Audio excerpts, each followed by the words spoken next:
After naming umattend ng service sa CCF, dito naman kami sa Blake's, nag-late lunch and early dinner. Nagka-crave nga ako sa steak. Gusto ko sanang itry sa Texas Roadhouse, kaya lang dito nila ako hinatak. Ayun nga, may pa-exam muna dito, kaya tinuruan ako ni Popsi. While waiting sa aming orders, nag-serve sila nitong complimentary kinemeru. Parang upgraded version siya ng chicharap, and ang sarap ng sausawan niya. Only refill nga pala to, nakatatlong hingi yata kami dyan habang hinihintay yung orders namin. Hindi pa naman kami gutom na gutom dyan, pero ang sarap kasi nung sausawan. Ay.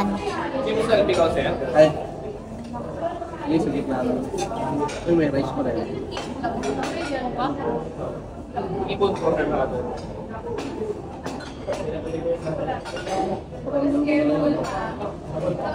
Spice lang ito.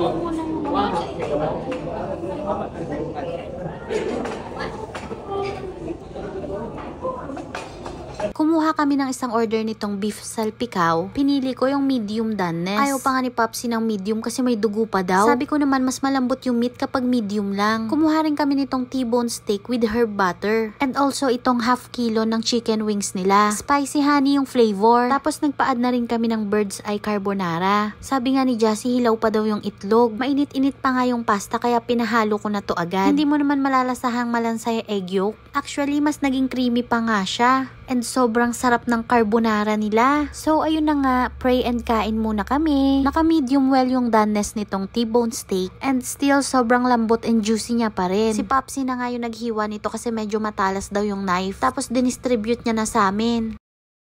Ang bilis pala ng jumpa.